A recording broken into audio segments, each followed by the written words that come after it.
Come and join me. We'll teach the world to fly. Will you come and join me? I'll fly you to the sky. Jump on in, it's time to fly. Let imagination go on. Jump on in and take my hand. Run a little bit until you catch the wind.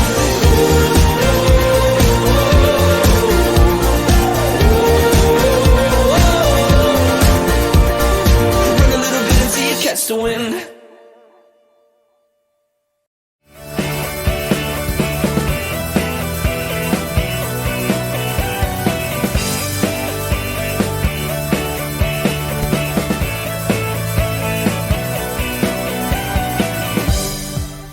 Welcome, everybody, to this episode of the Elevate Your Leadership podcast with me, your host, Bob Pizzini. As you know, I like to have discussions with guests who are going to make me a better leader through their experience, through their education, through their wisdom, and through these discussions, you will become a better leader. Today's guest is an exception, to say the least. I have Eric Maddox on the Elevate Your Leadership podcast.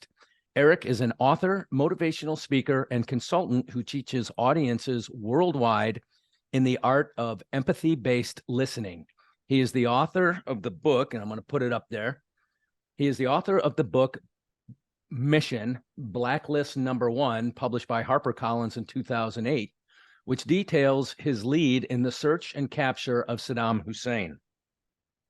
After graduating from the University of Oklahoma in 1994, Eric enlisted in the U.S. Army, where he was a paratrooper in the 82nd Airborne Division, a jumpmaster, all okay, jumpmaster, and a graduate of Ranger School. He then re-enlisted in 1997 as a Chinese Mandarin linguist and interrogator. Okay, you go from Ranger to Chinese Mandarin linguist, interrogator, natural transition. I'm sure, hundreds of paratroopers have done that. In 2003, he was sent to Tikrit, Iraq, where he joined a Delta Force team who was searching for high-value targets on the infamous deck of cards. Oh, shoot, I have the deck of cards behind me. I'll grab that in a second. After 5 months and over 300 interrogations, Eric was able to track down and eventually give the team the exact location of the spider hole in which Saddam hid. For this, he was awarded the Legion of Merit. Big wow there, brother. Wow. Thank you. National Intelligence Medal of Achievement, the Defense Intelligence Agency's, the Defense Intelligence Agency Director's Award. I don't even know what that is. And the Bronze Star. Following the capture of Saddam, Eric was hired as the first ever civilian interrogator by the Defense Intelligence Agency, where he went on to conduct over 2,700 interrogations of prisoners from 25 different countries. I'm going to ask you about that. Hopefully you can discuss some of that. Having served in the U.S. Army and Defense Intelligence Agency for 20 years, Eric now devotes his work full-time to teaching what he learned during that time to audiences worldwide. The art of empathy-based listening. Eric Maddox, welcome to the Elevate Your Leadership podcast. Thank you, Bob. Man, you've done a lot, to say the least. And I'd really like to start just by getting to know Eric a little bit more than what we just read in the resume. Where did Eric Maddox grow up, and how did you become Eric Maddox? So I grew up in Oklahoma, a small town called Sapulpa. It's a blue-collar town. I would say I lived a pretty normal childhood. My parents worked hard. I'm 50, so I grew up in the 70s and 80s.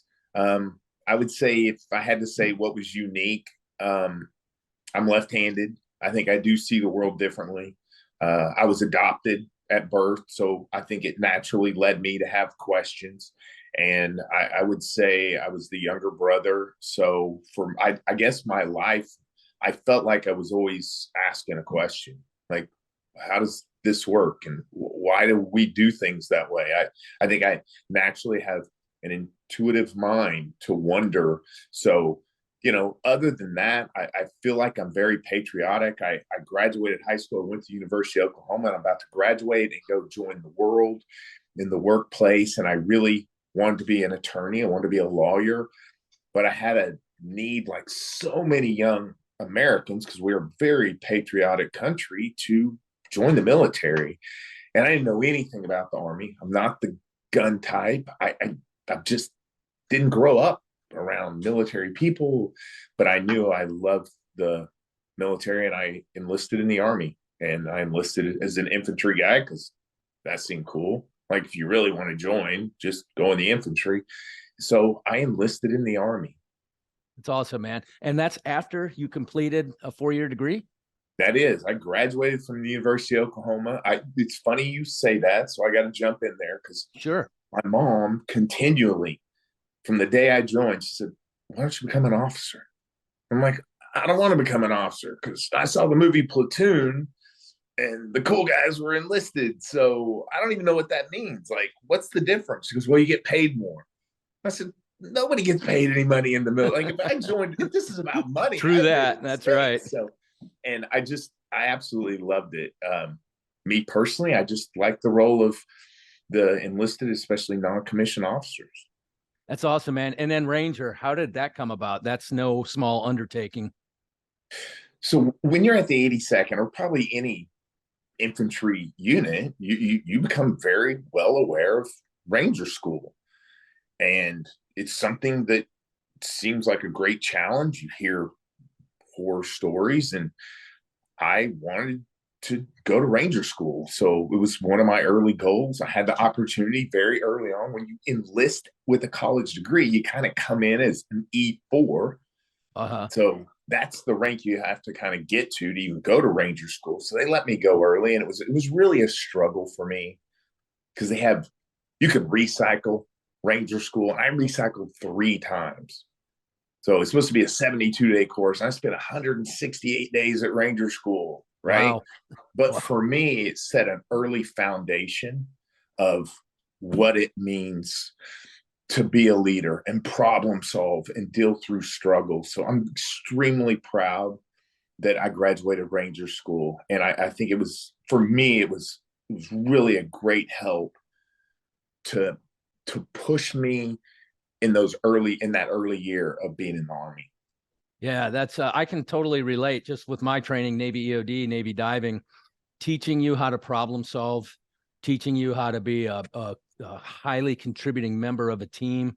Man, those were the cornerstones really of my entire professional life, and I'm sure it's the same with you. So. And then how did you decide on Mandarin Chinese? That's a heck of a career change. Another great question. So I enlisted because I wanted to be serving my country. But when you get into the Army, you're probably in the military, you realize there's a lot of opportunities here. My unit at the 82nd, my last year, did a 5-month deployment to Panama. While we're there, you get out and about. I thought it was so cool to speak Spanish. And I took Spanish in high school, but I didn't do really well because I don't really care. And I thought it was very intriguing. And I always thought I could never learn a foreign language. I learned that the Army had a foreign language program. So you go take this random test, not even a language. You take this military aptitude test. I passed it, and they said, you can take any language you want. And I thought, well, Chinese is the hardest. So I don't think I can learn it. But this military is pretty awesome, so I'm going to find out. So I re-enlisted as a Chinese Mandarin linguist, and my MOS was that of an interrogator. Wow. So you qualified for the hardest language possible, and of course that's one you chose. So you really challenged yourself, which is pretty awesome. Probably something that self-challenge is probably something that the Ranger training helped you with along the way. That's incredible. So how do you go from Mandarin Chinese to interrogator to working with the special forces in Iraq? Great question. So I started my Chinese training in 1997. I got through with the language training and the interrogation course in 99. So you don't know what's going to happen, right? You don't know where they're going to send you. Well, in 2001, pre 9/11, I get sent to Los Angeles, California, to work as an intelligence collection officer against the Chinese for the United States military. And they have these crazy jobs around the globe. You never know about them. They said, hey, you're gonna hit up Chinese scientists and researchers along the West Coast. So I'm working, and I'm assigned to the Defense Intelligence Agency. Well, 9/11 occurs, and we start going to war. We go to war in Afghanistan. Well, once you go to war, Bob, you'll appreciate this. Well, you start having prisoners. We hadn't had prisoners through the 90s. We hadn't been at war. Mm-hmm. So they start plucking these linguists who are kind of in their special focus of Chinese or Persian, Farsi, or whatever. And they start sending them to Afghanistan. Well, they're not sending the Chinese guys because there are no Chinese people. Then we go to war in Iraq. Well, they're still not sending the Chinese interrogator because they don't need me, but they're in the war, was the Joint Special Operations Command. They're looking for the deck of cards. Anybody remembers almost 20 years ago, they had the infamous deck of cards. Saddam was the ace of spades, and JSOC was responsible for tracking those down. JSOC needed an interrogator to go with them on the raids. There they are. There's the deck of cards. Still have mine from my time in Iraq. So Bob, JSOC said, we need an interrogator who can go on some raids. So they kind of did a quick search to the Army and said, give us all the interrogators who are former infantry. It'd be helpful if they graduated Ranger School. That'd be kind of a bonus. Apparently, I was the only one. So wow. I got plucked from Los Angeles, working as a Chinese linguist, to Iraq with JSOC, sent up to the little team in Tikrit, Iraq. And that's how I began my very first kind of wartime deployment. Wow. Okay. And on a critical mission, were you like generally assigned, or were you assigned? I guess since you were with a JSOC team, you had a very clear target set. Is that right? So I don't know what you mean by like my orders were for JSOC, and when you get there, you're theirs. Like yeah. And I didn't know.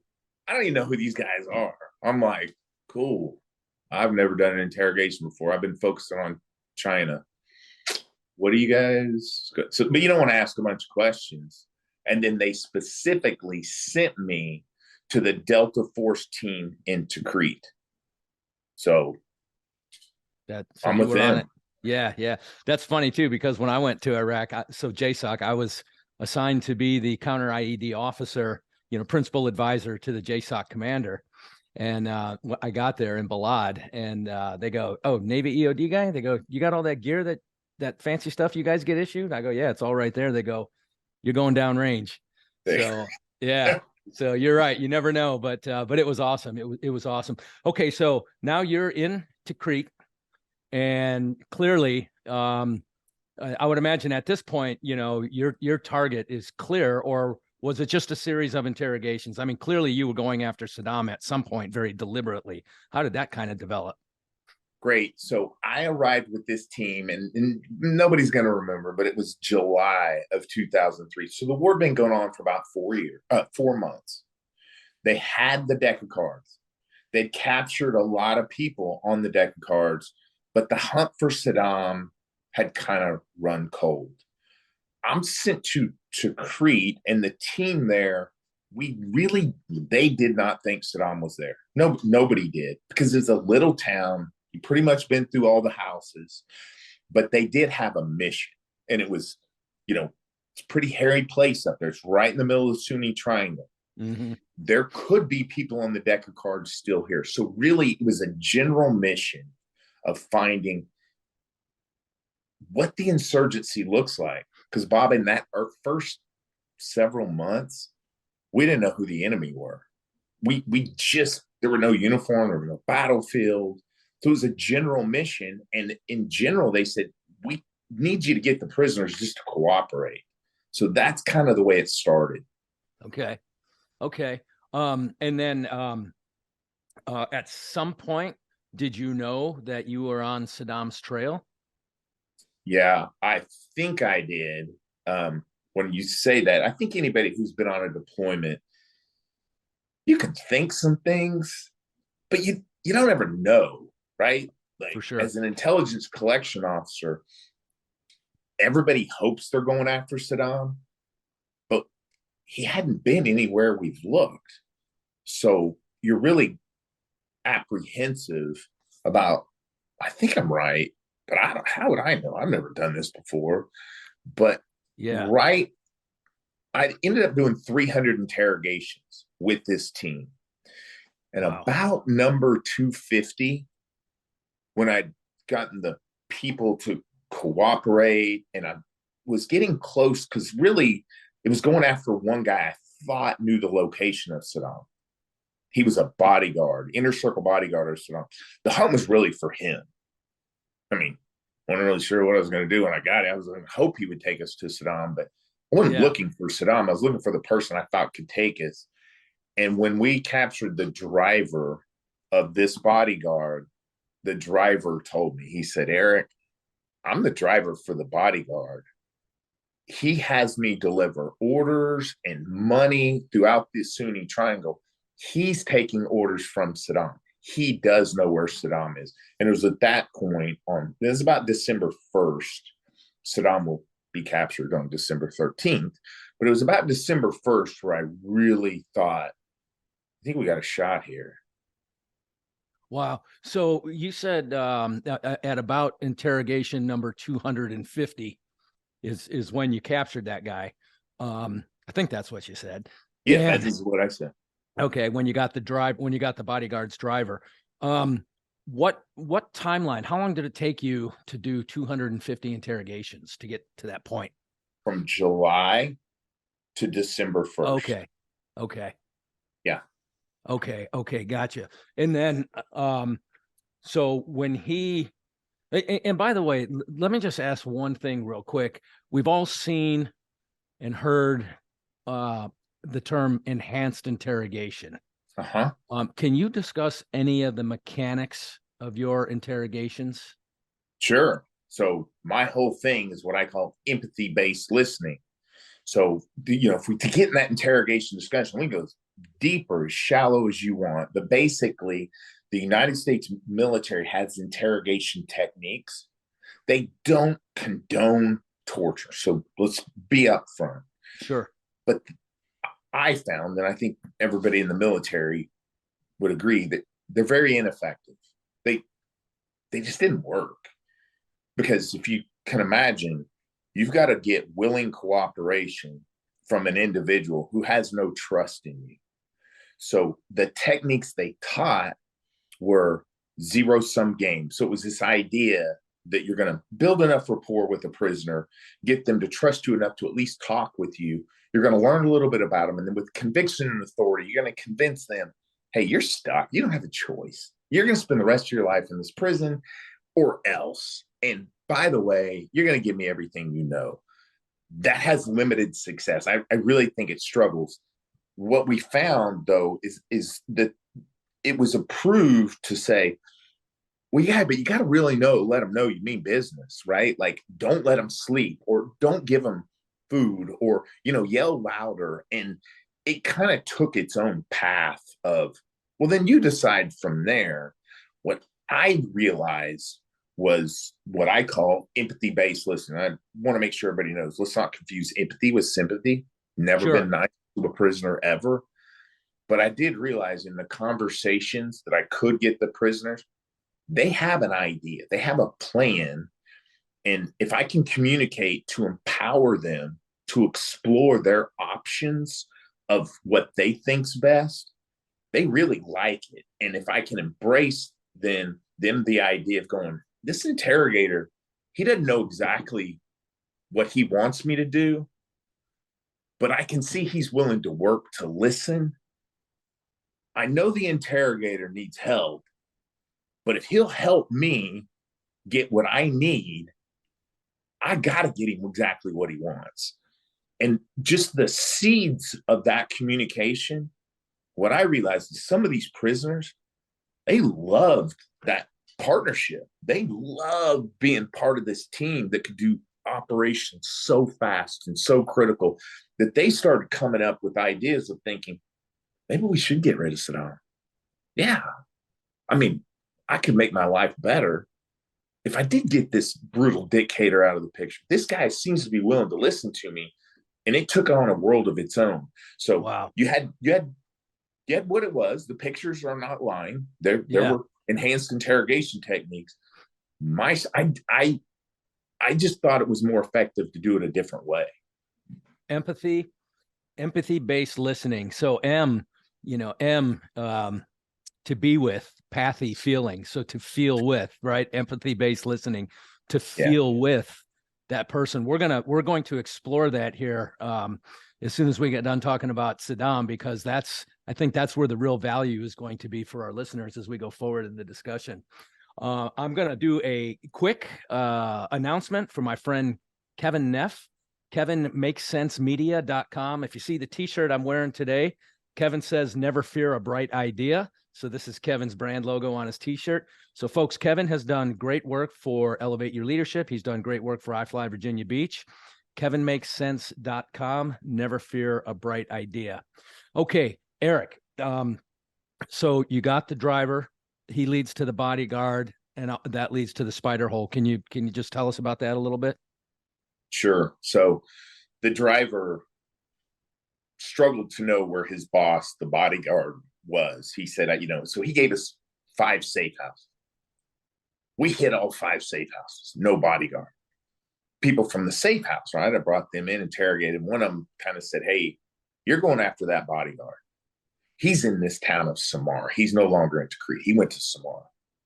So he gave us the senior commander under the bodyguard in Samar. We go to that house, raid that house, no bodyguard. That commander's little brother said, no, that bodyguard wasn't here. He rented a house. He is in Samar. He's a couple of blocks away. We go to that house, raid that house, no bodyguard. Had the bodyguard's 20-year-old son. I brought the 20-year-old son in. He's like, "Yeah, my dad was here. The bodyguard, he was here a couple hours ago. He left. How would I know where he went?" So at that point, I think I'm done. I'm now down to days left. The boy, the 20-year-old son, says, "Well, we talked and we connected." The boy, he didn't look at this in interrogation. I think I was like his personal family counselor, because this boy starts crying. He tells me his dad, the bodyguard, doesn't love him. His dad doesn't respect him, and he's crying. And I'm like, man, this is really not the direction. But I kind of stuck with him. And he said something. He said, "I wish my dad and I would do things like we used to do when I was a kid." So what y'all used to do? He said, "We used to go fishing." And I said, "Come on, man. Your dad's in the middle of the war. Maybe we got to cut your dad some slack." He said, "No, he still goes fishing. He just doesn't take me." Wow. Robert, one of the early interrogations I did, we captured Saddam Hussein's cook, and the cook was wide open and said, "Hey, Saddam loves this one fish dish. It's called mazgoof." I asked the boy, I said, where do they go fishing? He said, "Along the Tigris River." I said, "But where?" He said, "Well, they just built this fish pond next to the river." They just built a fish pond during the middle of a war. I don't know how you prepare for war if you're the enemy, but I don't think you need to be building fish ponds.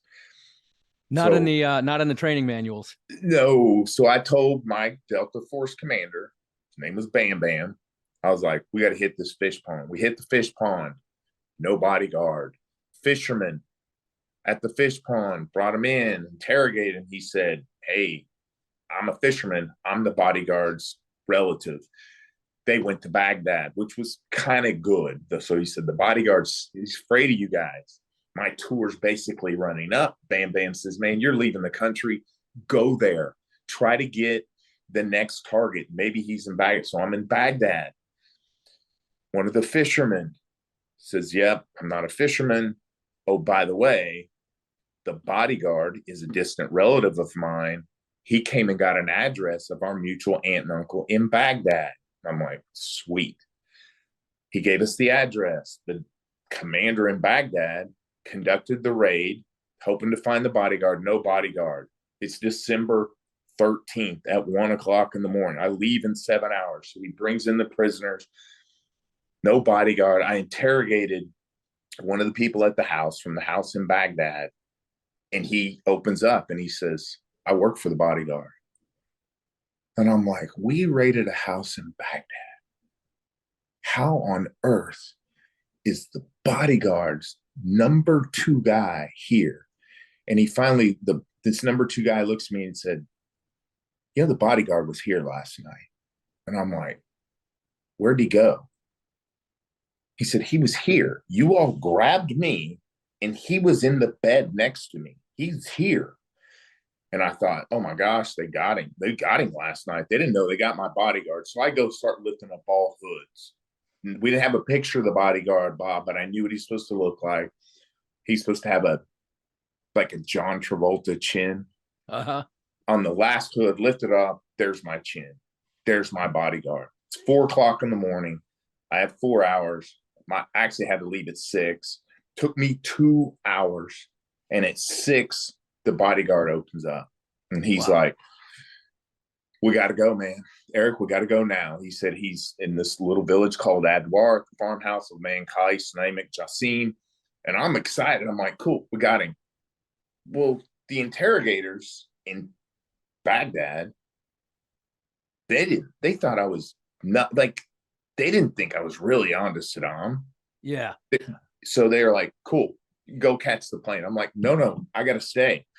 Like, dude, your flight's leaving the country. Go. And I'm like, call Bam Bam. Tell him the bodyguard is ready. I left. Put me on a flight. When you're with this JSOC, you go to Doha, Qatar, the headquarters. You got to do an out briefing. So next morning, show up for my out briefing. Senior officer opens up the little door and is like, all briefings today have been canceled. Clunk. Sergeant knocks on the door, is like, Staff Sergeant Maddox can't leave the country till he gives his briefing. And I could tell by the guy's eyes. He pulls me inside the door and he said, you're Eric Maddox? I said, yes. He said, briefings are canceled. We got him. Wow. Your bodyguard did it. And wow. Yeah. Wow. That's fascinating, man. What was that moment like for you? I mean, were you just in pause, or did you jump up and down and scream? Or, man, how do you process that in the moment? So I would say it's the only time in my life where I felt like I had an out-of-body experience. Like, I'm not kidding. I felt like I was on the ceiling looking down. And I'm not kidding. I felt like I could see it. I pretty much blacked out, but I just stood there. It's not like I fainted. And my other interrogator buddy, who was redeploying back with me, was just kind of shaking me. And he was like, holy smokes, you did it. You did it. And, you know, it was just a very, it was a great feeling. It was overwhelming. It's great. Very satisfying feeling. Yeah. Overwhelming and satisfying. That's all. Yeah. I can see how that would be, the emotions in the moment, man. That's incredible. So you mentioned the art of empathy-based listening in your interrogation process. Is that something that they taught you in interrogator school? Certainly not in Mandarin Chinese school, but I mean, how did you come across that process, if you will? Sure. So no, they didn't teach it. And just kind of the fast forward. So with the capture of Saddam, I was taken immediately to the Pentagon, right? So I go to the Pentagon, brief Secretary Rumsfeld. And during the briefing, he obviously liked this way we captured Saddam, but he liked the interrogations. And he pretty much by the end of that weekend gave the Department of Defense the approval, the funding for a 30-person civilian interrogation team that would fall under the Defense Intelligence Agency. I was being offered the first position. And the reason, well, hopefully, is because my first assignment is they said, you have to teach this thing. Because it was really different. I mean, it was the opposite. I always tell people, like, well, what's the difference in what you do versus what we were taught? And I'm not trying to take away from any of the old techniques. Sure. But Bob, think about like how we handled medical before what we learned in Mogadishu, right? Like just the process of how you put on a bandage, when you put on a tourniquet, right? It's like completely opposite. Mm-hmm. Well, I always say, I was like, take everything from the textbook and do the exact opposite, which is an insulting statement. I get it, Can be, sure. but it's just different. It's the complete difference of trying to gain cooperation. So I wasn't taught it, but my next assignment is I had to teach it. And that's actually where I spent the next 10 years, was going on deployments, and ended up doing 2,700 interrogations, and teaching the empathy-based listening interrogation process. So did you transition to government service then, or did you retire? Did you retire from the Army, or what? How did that transition go? Oh, I just transitioned. I actually got out of the military. So I ended up doing 10 years. Okay. And then I did 10 years as a GS. Gotcha. With the DIA. Okay. And how long ago? How long ago did you retire from the DIA?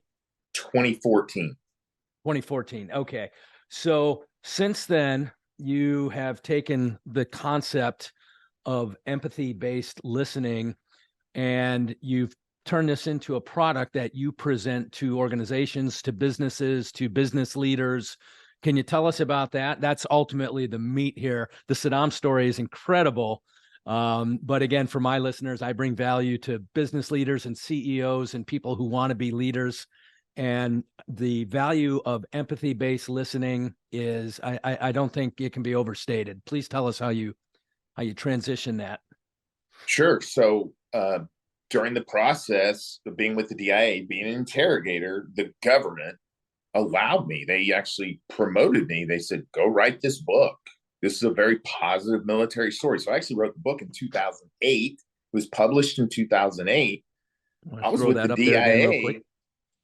I was with the DIA for 6 more years after the publishing of the book. So I was still doing the job, but I started getting asked to tell the story for pay, for keynotes.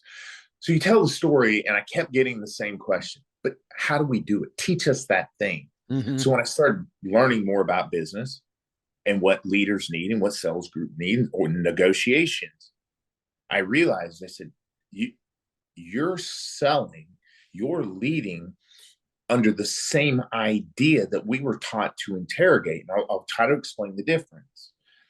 When we think about leadership, we think about an individual trying to lead, influence, get other people to do what they want them to do.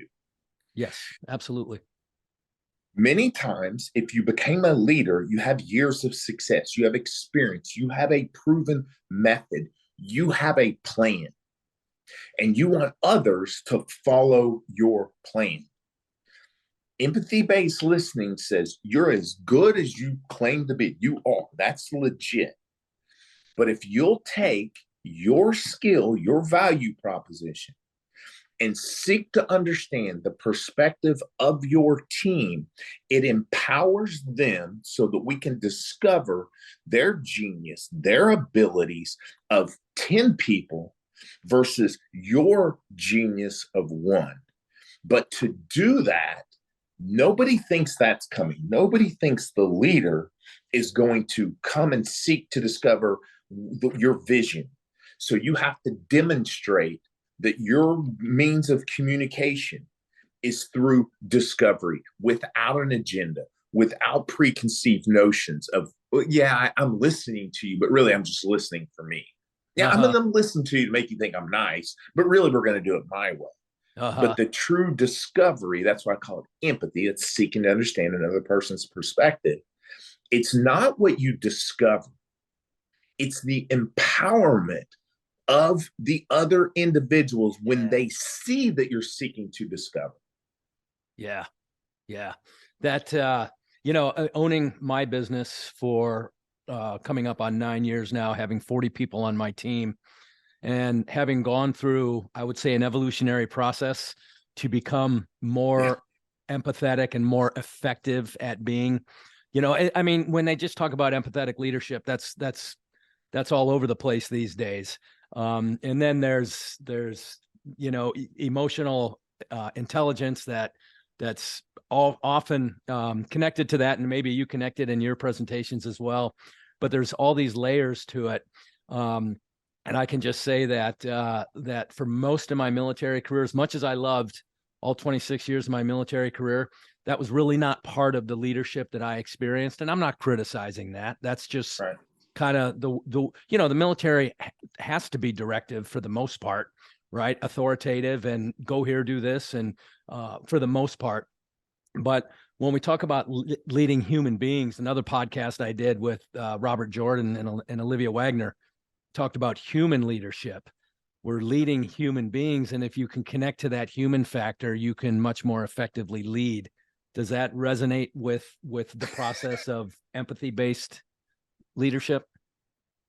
I think it's the essence of it, right? Like that is what it is. But I did have a benefit as the interrogator. I had no idea where Saddam was. So my expertise in no way benefited us in finding Saddam. Now, I had prisoners who did not trust me, but they had the knowledge. They had an idea. They could create a plan. They knew the war zone. They knew the strategy. So for me, it was like, Eric, your value, what you bring to the table can get us nowhere. So I was forced into empathy-based listening, but wow, what an interesting approach. Yeah. Because I didn't know anything about Iraq. I'd never been to a war zone. Yeah. So for me, it was like, man, you can do it your way and you are going to fail. Wow. Wow. But they're the enemy. That doesn't mean they cannot help you. They have what you need. You've got to figure out how to empower them. Man, that's insightful. That is super insightful. Okay, folks, we are going to take a quick break for capitalism. We're talking to Eric Maddox. We will be back in just a minute.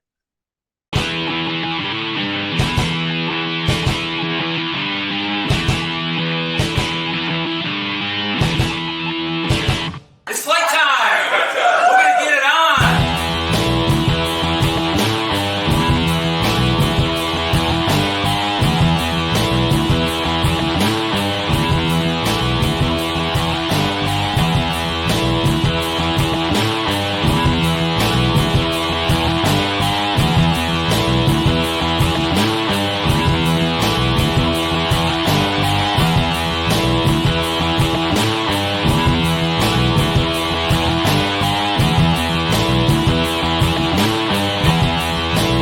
I'm Bob Pizzini, and I invite you to come fly with me and earn your wings.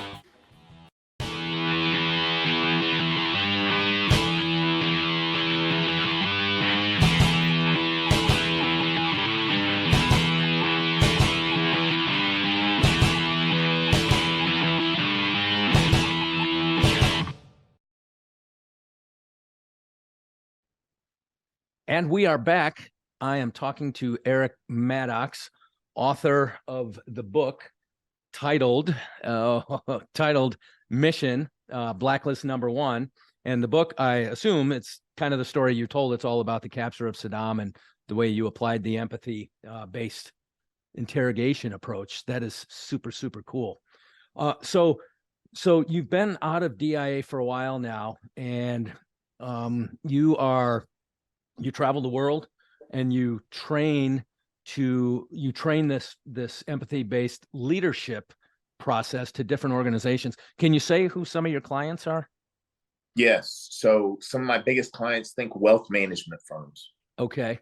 Right? Think banks, accountants, insurance providers. Think of any service industry that sort of has a problem in that technology software is threatening to make them a commodity. So before, availability of information was kind of a struggle. You had to have a wealth manager to get access to some good information. All that information is available online. The individual, their ability to build a relationship, communicate, and build trust with their clients, that is now the value proposition. And that's a movement, right? That was not the case before. So the secondary industry is anywhere where there's negotiations because negotiations are difficult and they're stressful, and we always have what we want to achieve. And to be able to listen and communicate and say, you've got to put your goals behind you. You can't get to the other side unless you listen to them, right? So I love negotiations. I love teaching negotiations because it's about, you know what you want, you know your plan. Do you know where they're coming from? Because if you did, if we knew every angle they were taking, this would be a piece of cake. Well, we can get it. They're trying to tell you. They're dying to tell you. They may not even know it. Yeah. Yeah. You got to listen to them. They're going to give you keywords, terms, phrases. I call them breadcrumbs. They're going to give you breadcrumb statements to tell them we're not listening to them. I'm having flashbacks right now of probably 10 different discussions where the breadcrumbs were there, and, you know, elements of exactly what you're describing are there. Negotiation in particular, I think, for me anyway, and where I am in my business, negotiating different business deals, negotiating win-win scenarios. I can see where this is really, you know, you have to really make that kind of connection, if you will, to make sure that that other person knows that you are genuinely interested in their best interest, you know, along with yours. And, right. And if that, you know, again, in my experience, if that relationship isn't established, the negotiation's not going to go anywhere. Right. That's it. Yeah. I like to teach people you can be a hard negotiator and still build a relationship. And if you're a soft negotiator, they're not going to respect you. But the word hard shouldn't mean abrasive. It means getting down to make sure we're maximizing value. We're maximizing theirs, we're maximizing yours, because at the end of the day, it's never about money. It is not about money. They want to know, what are you bringing? Do you get what your role is in this partnership? And when you can understand that, the money's it's limitless. Those are key components. Key components, I would say, for any leader of any business to understand and to apply. The one thing I would add to that, there's a book called When, written by Daniel Pink. Have you read it? I haven't. I'm trying to think if I have that book back here. Okay. For some reason, I know that book. I don't think I've read it yet. Okay. In there, he talks about a concept of peak, trough, and recovery. So we all go through this peak state in our normal day. We go through this peak state of high energy, high creativity, high alertness, able to really get the tough things done. Then at some point we transition to a trough where it's tough to get anything done. And then kind of the in-between of peak and trough is what he calls recovery. It's this brainstorm, free idea thing. But the point here that aligns with what you just got done talking about is, ideally in that negotiation, both parties are in their peak state. Yeah. And I look at some of the decisions that I've made that I've later regretted. You know, you slap yourself and you go, what was I thinking? And as I reflect on those moments, I was in a trough. I wasn't at my clearest thinking when I made those poor decisions. So if you haven't got to it yet, I recommend it. It's a really good read. So Eric, how do potential clients reach you? Just hit me up. I mean, you can hit my Facebook, my website, ericmaddox.com, or just shoot me an email. I keep it simple. I'm an Army guy. It's Eric at ericmaddox.com. Eric at ericmaddox.com. That's cool. Yeah. Mine's a little more complicated. It's Bob at robertpizzini.com. There you go. Don't want to throw anybody off. So Eric, what haven't I asked you? Because what you've done and the way you've transitioned it into what you're doing now, I think is just incredible. You know, you've really cultivated this gift that you experienced during your military time. What haven't I asked you? What else would you like to share? I would say what I've learned the most. So since I retired in 2014, you know, we're coming up on 9 years now. What I hopefully have done well is listen to my client base, because I thought, okay, people for some reason wanted to pay me to tell the story of Saddam, but it was in the audiences who were all like, oh, that was awesome, that was great, but they were saying, but I wish we could learn how you did this. Mm-hmm.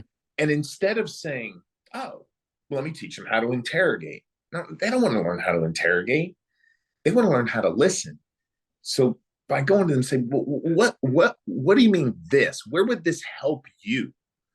Eric, I want to be able to gain this influence. I want to be able to figure out if I'm hiring and firing the right people. I want to build a culture.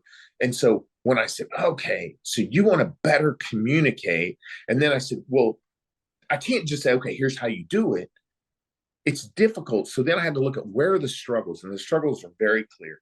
Number one, we have listening distractions. On average, people only listen to approximately 25% of what they hear. So I couldn't just say, hey, you guys need to listen better, man. You only listen to 25%. No. Then we had to say, but why? And the reason is it's the way our brains work. Our brain can hear 5 times faster than the average person can talk. You have all that capacity. What do we feel in that capacity? Well, we feel all sorts. I mean, think when you're in a conversation, how many different directions your mind go. Yeah. Or you might finish somebody else's sentence. We might finish somebody else's sentence, right? All these things. And it's like, why do we do that? We do it because what we realize is that when it comes to the human brain, we cannot compartmentalize what we're hearing versus what we're thinking about. So now these 80% capacity clouds, filters, covers, and we said, then what do we do with this 80%? Because our brains will never be empty. When we think some people's brains are empty, they're not. So now we have to deal with that 80%. And what we said is, well, what do I need you listening for? Well, I need you to empathize. So these breadcrumbs are the paths to empathy, to seek to understand. So then we created the 10 categories of breadcrumbs. It's the keywords, terms people most want you to hear when they make a statement.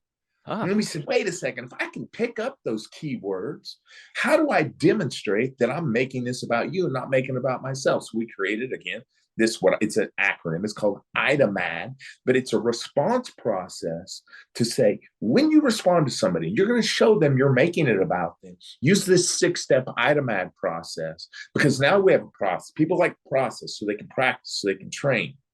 And then I'm going to make it real simple. I say, you give this 5 minutes. You do this for 5 minutes in any conversation and watch the reaction you get on this person, because they're going to be drawn towards you. They're not going to want to end the conversation. They're going to figure out how you all have some sort of something to do with this partnership in the future. So for me, it was like, hey, you're an interrogator. But what do people want? And don't guess. Let them tell you what your value is. And then you go discover, how do we best serve their needs? Wow. That for me has kind of been my journey. Yeah. And again, 57 years old, served for 26 years, own my own business for just about 10 years now. In retrospect, all this makes so much sense. Can you just give an example of a breadcrumb? Like you mentioned 10. Can you tell us what one of them is?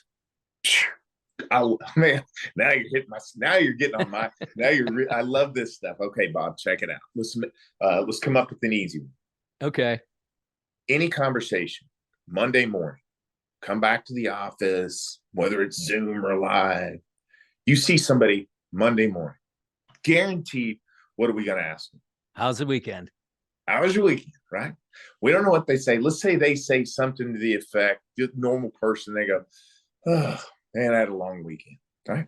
What do we say? We'll say, yeah, man, I had a long weekend too. And we go off on our long weekend. They dropped a breadcrumb. The word long is what I call a category 1 subjective statement breadcrumb. We do not have the right, or certainly not the ability, to determine what that word long means to them, and they know it. Everybody gets asked that question. Subconsciously, we have good EQ. We go, I don't think they really care about my weekend, but I'm going to test them because I would love to talk about my long weekend. But they go, I had a long weekend. Because and when we go and talk about our long weekend, they go, I knew you didn't care, and now I got to listen to your stupid long weekend. But if we simply would look at them and go, wow, long, what happened? Yeah. Watch the look on their face. They perk up and they're going to go, what has gotten into you? And Bob, I promise you're about to hear about somebody's really long weekend, but you're taking a step towards what I call their stage, and they're going to open up to you, right? So even if you think of words like tricky, it's a tricky situation. I know what tricky is. No, we don't. We don't know what tricky means to them at that moment in time. But we can also, I can tell you other great breadcrumb. Do you realize over 80% of the time when somebody asks you a question, they do not want to know your answer. They simply are using it as an opportunity to slightly shift the conversation, right? I'm going to give you another. Can I give you another example? Please. This is fascinating. Okay. So I give speeches, right? Tell my story of Saddam. And I start off by saying, I was started off in the 82nd Airborne Division in the infantry, but then transitioned to Chinese Mandarin, tell the story of Saddam. My experience in the 82nd don't really have anything to do with the tracking of Saddam. It's just the background. I get done with the speech. I open it up to Q&A. Guaranteed. One of the very first questions, somebody raises their hand and they said, so you were in the 82nd Airborne Division? Of course, if I was a bad listener, I'd be like, yeah, there's not an 83rd. Or, oh, yeah, 82nd Airborne Division. We have this great history, and it was so hard, and I became a jumpmaster. No, they're asking that question not 99 times out of 100 because they had a grandfather who served in the 82nd in World War II, or they have a niece who was deployed in Afghanistan. Right. Right. And they want to divert the conversation. So I simply look at them and I go, I was in the 82nd. How are you familiar with the 82nd? And they go, well, my nephew's there right now. Yeah. Wow. Blah, blah, blah, blah, blah. Right? They drop a breadcrumb. They didn't ask because they want your question. They want to make it about themselves. And that's cool because if we get on what I call their stage, nobody else does it. And that makes you a scarcity. And when you have a scarcity, you have value. And when you get on someone's stage, they don't ever want you to go away. And now you have value. Wow. That is just absolutely fascinating. Absolutely fascinating. I might have to get you to come out here to Virginia Beach. So we'll talk more about that offline. Are you familiar with the former FBI hostage negotiator, Chris Voss, and the book that he wrote? Yes. I think I've read that book 4 times. Okay. So tell me your Chris Voss. Well, I'm just going to say, he uses a process called tactical empathy. And I just wonder if there's a lot of similarities in, it's empathy-based listening, I think, but hostage rescue could be different than a business negotiation. But I'm just wondering, did you find similarities there? Did you find that information be complementary, or was it enlightening in some capacity? It's extremely complimentary. I read it 4 times, not because I disagreed with him, right? He's an amazing writer.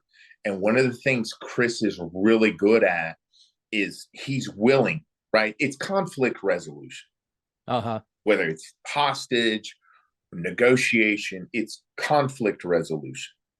What Chris demonstrates and what he's mastered, he's such a great teacher, is he's willing to give up control of a situation to gain influence in the situation.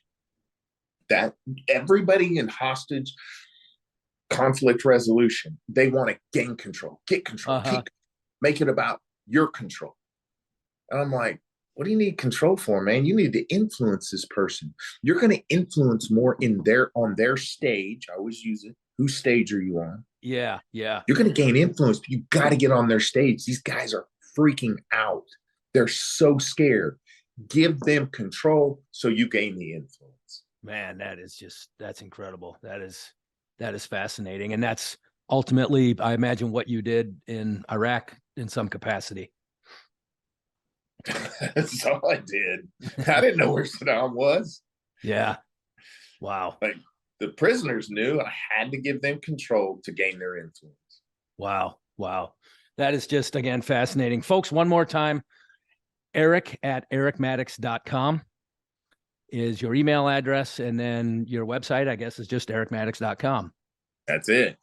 Simple. Eric, anything else before we sign off? No, the last thing I would say for the business leaders, if you're going to mentor young people, people say, well, I wanna, I'm like, find your passion. Find your passion. We'll figure out how to monetize it. Find what you can spend every day, every hour of the day doing that you love to do. Man, we'll monetize it. Isn't that interesting? I have a book behind me that I just wrote. It just came out December 1st. And, the process of writing, and you've gone through it, sometimes this is awesome. And sometimes it's like, man, just, nothing's falling out of my pen today. But now that it's done and it's over, I think to myself, all right, I know what the next one's going to be, and I know what the one after that's going to be. I mean, I really do enjoy it. It's a process of self-discovery. You write to inform others, and you wind up informing yourself. At least that was my experience. See, that's awesome. Congratulations, by the way. Hey, thank you. I appreciate it, man. So super fun. Eric Maddox, man, I really appreciate the discussion. Post Iraq, you've really done some remarkable things, and hopefully you're out there helping leaders be the best they can be on a daily basis, helping teams be united and moving in the same cardinal direction. And man, I thank you for what you do, and thanks for being on the Elevate Your Leadership podcast.